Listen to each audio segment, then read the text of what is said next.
ne vont pas vraiment venir se bouffer, sauf si c'est une femelle. Les femelles sont toujours dangereuses. Les femelles ours, sont plutôt dangereuses. Mais ce que je veux dire, c'est qu'il y a beaucoup plus de choses qui peuvent te tuer dans la jungle qu'au pôle Nord. Mais au pôle Nord ou au pôle Sud, tu as un animal omniprésent qui est tout le temps là, du froid. Et dès que tu fais une erreur, tu es vite foutu. Si je perds ma tente, je suis foutu. Si je tombe dans une crevasse, je suis foutu. Et c'est pas parce qu'il y a des dangers que je ne veux pas aller, c'est parce qu'il y a des dangers que j'ai envie d'y aller. Nous, on dit souvent, non, je ne peux pas aller parce que c'est trop dangereux.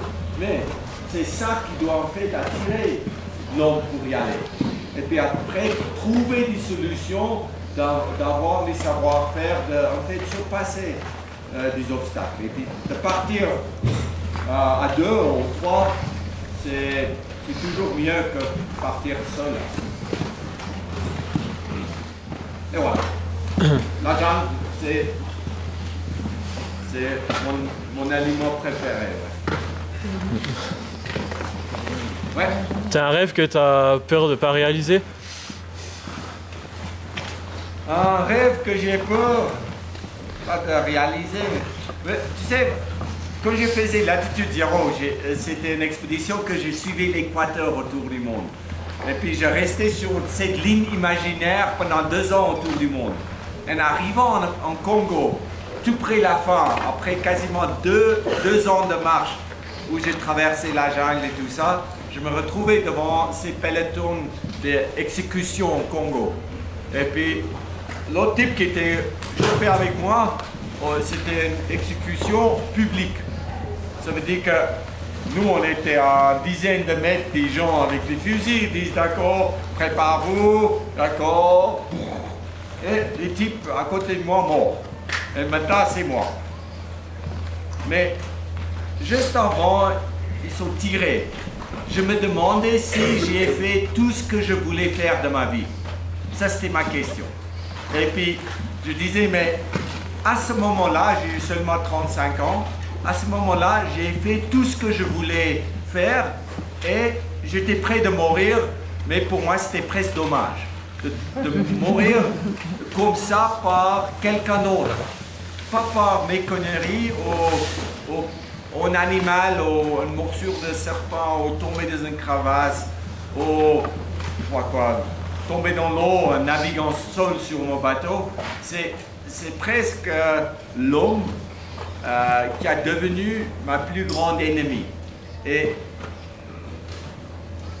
c'était à ce moment-là que je disais, mais il faut que je fasse quelque chose pour rester vivant, parce que j'ai encore des autres choses à faire, mais s'il me tue maintenant, ça va, j'ai fait tout ce que je voulais faire. Et chaque fois, depuis ces jours-là, ma vie, c'est un bonus. Hein. Depuis là, chaque truc que je fais, ça ajoute une valeur à ma vie. Et puis chaque fois quand je pars, je suis jamais sûr de rentrer.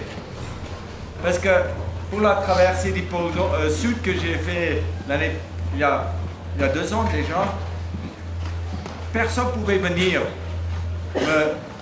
me sauver. Ça veut dire que chaque fois quand je pars, je ne sais pas si je veux rentrer, mais ce n'est pas parce que je ne sais pas si je veux rentrer ou pas que je ne pars pas. Maintenant pour les pôles Nord, ça va être la même chose. Il faut juste espérer que mon bateau est là. Et puis pour ça, il faut avoir juste des couilles, hein, des couilles. Ouais, tout le monde a des couilles, moi j'appelle du courage des couilles. Et puis quand on a un peu des couilles ou du courage, et puis on prend ces décisions d'y aller, c'est une fois que tu pars pour faire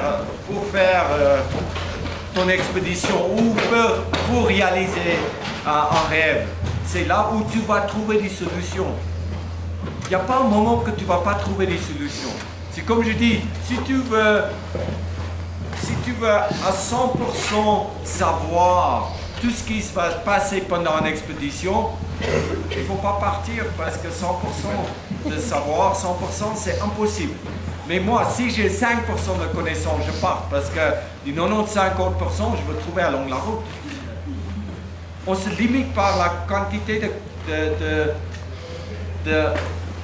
comment tu dis, de réponses on a aux questions non connues. Et puis quand on dit mais je ne sais pas, c'est là où on va plutôt rester à la maison. Mais c'est parce que tu ne sais pas, c'est seulement en allant que tu vas retrouver des réponses. Oui, ça veut dire que tout ce que je fais aujourd'hui, pour moi, c'est bonus. Et pourquoi pas l'espace? L'espace, c'est... Si c'est une destination qui est raisonnable, et j'ai été il n'y a pas très longtemps, la ESA me demandait de venir parler avec leur astronaute, et puis en parlant un peu avec des astronautes, ils sont venus après vers moi en disant que, écoute, pourquoi tu veux pas aller en espace? Je dis, oui, j'aimerais bien aller en espace. Mais, quoi, pédaler, marcher, comment?